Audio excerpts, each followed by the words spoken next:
చంద్రబాబు గారైనా పవన్ కళ్యాణ్ గారైనా బీజేపీకి ఎందుకు మద్దతు ఇస్తున్నారు అని అడుగుతున్నారు. మనకి ఏం వల్ల పెట్టారు వాళ్ళు, మనకి ఏమి ఇచ్చారు వాళ్ళు? మనకు ప్రత్యేక హోదా ఇచ్చారా? మనకు పోలవరం ప్రాజెక్ట్ ఇచ్చారా? లేక విశాఖ స్టీల్కు సంబంధించిన కార్మికులకు భరోసా ఇచ్చారా? ఏం చేశారని చంద్రబాబు గారు పవన్ కళ్యాణ్ గారు ఈ రోజు వరకు కూడా బీజేపీ పార్టీకి మద్దతు ఇస్తున్నారు? ఆంధ్ర రాష్ట్ర ప్రజలకు సమాధానం చెప్పాలి. మళ్ళీ చెప్తున్నాం, 2000 మంది ఉద్యోగాలను తీసేశారు. ఎవరినైతే ఉద్యోగాల నుంచి తీసేశారో ఆ కారణంగా వాళ్ళని వెంటనే విధుల్లోకి తీసుకోవాలి. ఈ సంస్థను ప్రైవేటీకరణ చేయబోము అని చంద్రబాబు గారు రేపు ఎల్లుండో ఢిల్లీకి వెళ్తారని కూడా చెప్తున్నారు. ఈ సంస్థ ప్రైవేటీకరణ చేయబోము అని కేంద్రంతో చెప్పించాలి అని కూడా కాంగ్రెస్ పార్టీ డిమాండ్ చేస్తుంది.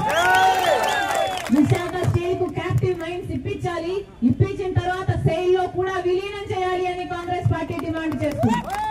రాజశేఖర్ రెడ్డి బిడ్డ మళ్ళీ చెప్తుంది, ఇక్కడ నిరాహార దీక్షకు కూర్చుంది. ఈ 2000 మంది ఉద్యోగాలను మళ్ళీ భర్తీ చేయించడానికి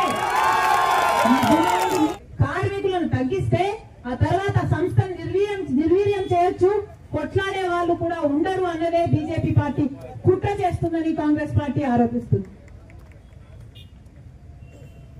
పక్కన హిందుస్థాన్ జింక్ ఇక్కడ నుంచి ఎంత దూరం ఉందన్నా? 4 కిలోమీటర్లు. ఏమైందన్నా హిందుస్థాన్ జింక్ ఏమైంది?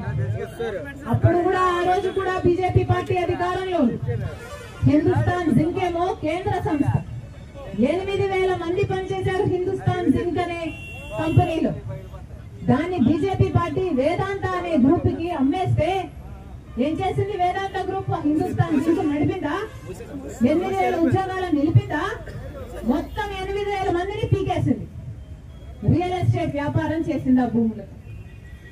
అదే చేయాలని చూస్తుంది బీజేపీ పార్టీ ఈ విశాఖ స్టీల్ లో కూడా. కడుపులు కొట్టారు. మొన్నటికి మొన్న 11,000 కోట్ల రూపాయల ప్యాకేజ్ విడుదల చేస్తున్నామని చెప్పారు. 8,000 కోట్ల రూపాయలు ఇచ్చారట. ఆ 8,000 కోట్ల రూపాయలు ఇచ్చింది ఒక్క రూపాయి కూడా ప్రాజెక్టు కోసం, స్టీల్ ఫ్యాక్టరీ కోసం వాడింది లేదు. ఒక్క రూపాయి కూడా ఉత్పత్తి పెంచుకోవడానికి కానీ, ఎక్స్పాన్షన్ కానీ, కార్మికుల జీతాలు ఇవ్వడానికి కానీ, వాళ్ళ వెల్ఫేర్ కానీ ఒక్క రూపాయి కూడా ఇచ్చింది లేదు. 11,000 కోట్ల రూపాయలు 8,000 కోట్ల రూపాయలు వచ్చింది. వచ్చిన అర్ధ గంటలోనే అప్పులు తీర్చడానికి వెళ్లిపోయింది. అంటే ఒక కేంద్ర సంస్థ నుంచి డబ్బు వచ్చింది, ఇంకో కేంద్ర సంస్థకు వెళ్లిపోయింది. మరి ఏం ఉద్ధరించినట్టు? ఏం ఉద్ధరించినట్టు బీజేపీ పార్టీ? ఇంకా ఇవ్వాల్సింది 3,000 కోట్ల రూపాయలు. ఆ 3,000 కోట్ల రూపాయలు కూడా ఎప్పుడు ఇస్తారట? ఇక్కడ 5,000 మంది ఉద్యోగాలు పీకేస్తే అప్పుడు ఆ 3,000 కోట్ల రూపాయలు విడుదల చేస్తారట. ఇది ఎక్కడి న్యాయం అని అడుగుతున్నాం. ఇది ఎక్కడి న్యాయం అని అడుగుతున్నాం. ఇప్పటికి 2,000 మంది ఉద్యోగాలను తీసేశారు. ఒకరు కాదు, ఇద్దరు కాదు, 100 కాదు, 200 కాదు, 2,000 మంది ఉద్యోగాలు అంటే వాళ్ళ కుటుంబాలు వాళ్ళ మీద ఆధారపడి ఉంటాయి. 10,000 మంది జీవితాలను ఎఫెక్ట్ చేసే డిసిజన్ ఎట్లా పడితే అట్లా, ఒక పద్ధతి లేదు, ఒక ప్రొసీజర్ లేదు, ఎందుకు తీస్తున్నారో చెప్పలేదు. 2,000 మంది, దాదాపు 2,000 మంది ఉద్యోగాలు పీకేశారు. ఇది ఎక్కడి న్యాయం అని అడుగుతున్నాం. ఎవరి ఉద్యోగాలు పీకేశారు? ఇక్కడ పని చేస్తున్న వాళ్ళ ఉద్యోగాలు పీకేశారు. ఇందాక ఒక అన్న చెప్తూ మాట్లాడారు, మేము భూములు ఇచ్చాము, ఇక్కడ మా పూర్వీకులు భూములు ఇచ్చారు, ఇక్కడ మా బ్రతుకులను ఇచ్చాము ఈ ఫ్యాక్టరీకి, మా రక్తాన్ని ఇచ్చాము ఈ ఫ్యాక్టరీకి. కానీ ఈ రోజు మాకేం చేస్తుంది ప్రభుత్వం అంటే, ఇదే భూమి మీద కన్నేసి మమ్మల్ని ఉద్యోగాల నుంచి తీసేసి ఈ భూమిని అదాని లాంటి వాళ్ళకి కట్టబెట్టాలని చూస్తుంది. ఇది అన్యాయం కాకపోతే దీన్ని ఏమనాలి? ఈ నాయకులు ఛాతిలో ఉన్నది గుండెనా బండనా? ఏమనాలి వీళ్ళని? మానవత్వం ఉంది అనుకోవాలనా? 2,000 మంది ఉద్యోగాలను తీసేశారు.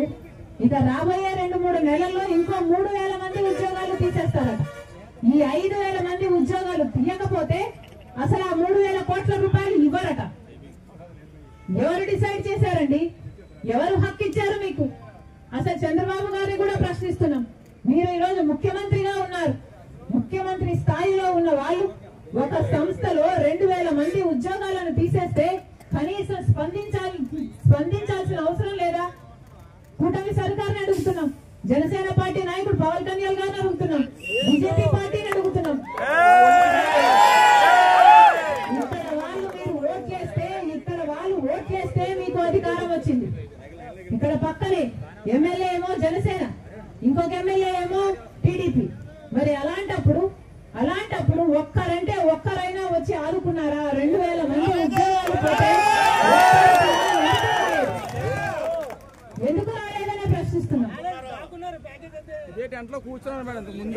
ఇదే కూటమి సర్కార్, ఇదే చంద్రబాబు గారు ఇచ్చిన మద్దతుతో ఈ రోజు బీజేపీ అధికారంలో ఉంది. అసలు చంద్రబాబు గారు మద్దతు ఇవ్వకపోతే బీజేపీకి అధికారం వచ్చేదే కాదు. కానీ ఈ రోజు బీజేపీ కేంద్రంలో అధికారం